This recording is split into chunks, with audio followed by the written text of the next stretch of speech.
गुल्ली बुल्ली आज अपने घर से दूर कहीं घूमने जा रही हैं। गुल्ली पूरी तैयारी के साथ घर के बाहर खड़ा हुआ है और गुल्ली अंदर अपना बैग लेने गया हुआ है। गुल्ली गुल्ली को आवाज लगाता है और कहता है, गुल्ली जल्दी करो, हमें स्टेशन टाइम पर पहुंचना है और रास्ते में हमें शॉन को भी लेना है। कहीं ऐसा ना हो कि हमारी ट्रेन ही छूट जाए। इतने में ही गुल्ली आ जाता है और कहता है, बुल्ली शॉन का फोन आया था, वो पूरा तैयार हो चुका है। चलो अब जल्दी से चलकर शॉन को ले लेते हैं और सीधे स्टेशन पर चलते हैं।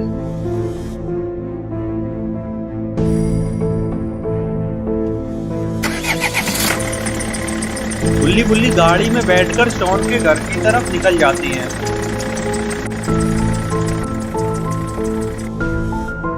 और इधर शॉन अपने घर की बालकनी पर खड़ा हुआ है और रोड की तरफ ही देखे जा रहा है कि कहीं गुल्ली बुल्ली इसे छोड़कर अकेले ही न चले जाएं। तभी शॉन को सामने से आती हुई गुल्ली बुल्ली की गाड़ी दिखाई देती है और शॉन फौरन बालकनी से उतरकर घर से बाहर आ जाता है। ये क्या, शॉन के पास तो काफी सारा सामान है, लेकिन ये इतना सारा सामान क्यों लाया है? गुल्ली बुल्ली तो सिर्फ 2-3 दिन के लिए ही घूमने जा रहे हैं। गुल्ली शॉन से पूछता है, शॉन ये इतना सारा सामान किसका है? क्या तुम्हारे साथ कोई और भी चल रहा है? शॉन कहता है, नहीं गुल्ली, ये सारा सामान मेरा ही है। एक बैग में मेरे टोपे भरे हुए हैं और एक में स्वेटर है और इसमें बचा हुआ सारा सामान पड़ा हुआ है। क्योंकि शिमला में बहुत सर्दी पड़ती है, इसलिए मैंने काफी सारी तैयारी कर ली है। अगर तुम लोगों को भी स्वेटर चाहिए हो तो मुझसे ले लेना। गुल्ली कहता है, बहुत अच्छे शॉन, इसीलिए तो हम तुम्हें हर बार अपने साथ ले जाते हैं। अगर शॉन हो साथ तो डरने की क्या बात। चलो अब जल्दी से गाड़ी में बैठो, वरना हमारी ट्रेन छूट जाएगी। शॉन गाड़ी में बैठ जाता है और गुल्ली बुल्ली शॉन स्टेशन की तरफ रवाना हो जाते हैं।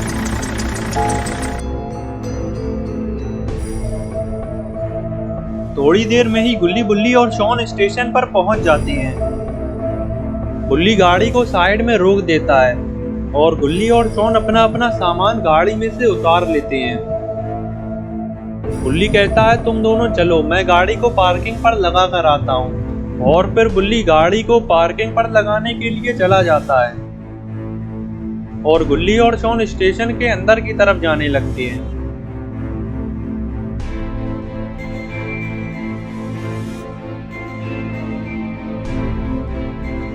स्टेशन पर आते ही गुल्ली और शॉन साइड में खड़े हो जाते हैं और ट्रेन के आने का इंतजार करने लगते हैं।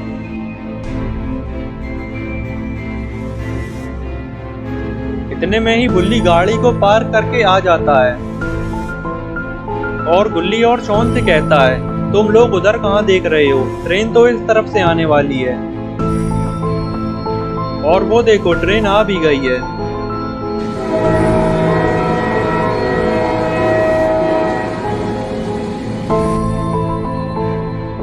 ट्रेन को आता देखकर गुल्ली बुल्ली और शॉन पूरी तैयारी के साथ खड़े हो जाती हैं और ट्रेन के रुकने का इंतजार करने लगते हैं।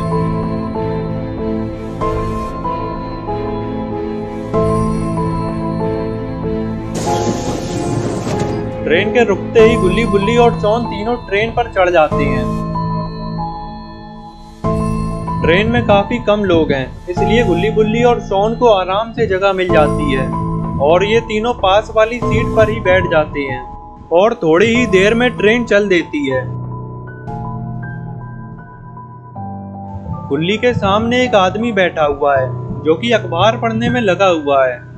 गुल्ली इस आदमी को ही देखे जा रहा है क्योंकि इसके कपड़ों पर काफी सारा खून लगा हुआ है, इसीलिए गुल्ली को ये आदमी कुछ ठीक नहीं लग रहा है।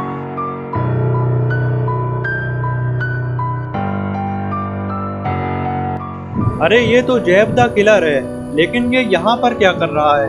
कहीं ये गुल्ली बुल्ली को मारने तो नहीं आया? लेकिन जैब द किलर तो गुल्ली बुल्ली को जानता भी नहीं है और ना ही गुल्ली बुल्ली जैब द किलर को जानती है। फिर आखिर जैब यहाँ पर करने के आया है? गुल्ली बुल्ली और शॉन जब जैब का चेहरा देखते हैं तो ये और ज्यादा घबरा जाते हैं क्योंकि जैब का चेहरा काफी डरावना लग रहा है और इसके सारे कपड़ों पर भी खून लगा हुआ है। तभी जैब अपनी जेब से अपना मोबाइल निकालता है और मोबाइल पर किसी आदमी का फोटो देखने लगता है लेकिन जेफ इस आदमी का फोटो क्यों देख रहा है? कहीं जेफ इस आदमी को इसी ट्रेन पर मारने तो नहीं आया है? तभी बुल्ली शॉन को एक इशारा करता है और शॉन फौरन ही समझ जाता है कि बुल्ली शॉन को जेफ के मोबाइल में देखने के लिए कह रहा है और फिर शॉन जेफ के मोबाइल में झांकने लगता है। लेकिन तभी जेफ अपना मोबाइल बंद कर देता है और यहाँ से उठकर जाने लगता है। जेफ के यहाँ से जाते ही बुल्ली शॉन से पूछता है, शॉन क्या हुआ? वो आदमी मोबाइल पर क्या कर रहा था? शॉन बताता है, बुल्ली शायद वो किसी का फोटो देख रहा था। तभी गुल्ली कहता है, मुझे वो आदमी कुछ ठीक नहीं लग रहा है। उसे देखकर तो ऐसा लग रहा है कि वो 2-3 लोगों को पहले ही मार चुका है। चलो बुल्ली, चलकर उसे देखते हैं। शॉन तुम यहीं बैठकर सारा सामान देखते रहना। बुल्ली जेफ को देखने के लिए जाने लगते हैं कि आखिर जेफ करने क्या गया है।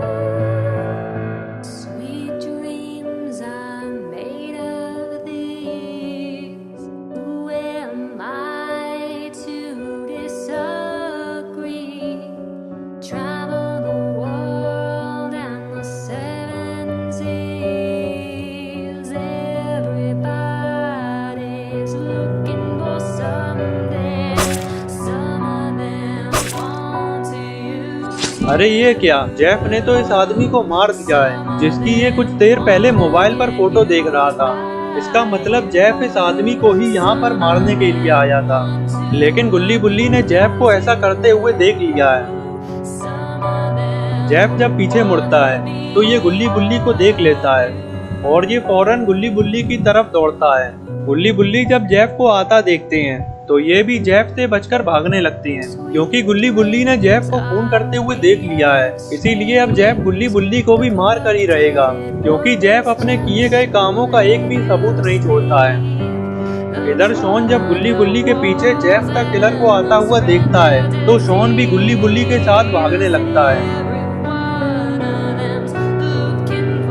अरे ये क्या, आगे तो कहीं जाने का रास्ता ही नहीं है। लगता है बुल्ली और शॉन ट्रेन के बिल्कुल आखिर तक पहुंच गए हैं और जेफ द किलर भी बिल्कुल बुल्ली और शॉन के पास में ही आ चुका है। शायद अब जेफ इन तीनों को भी मार देगा।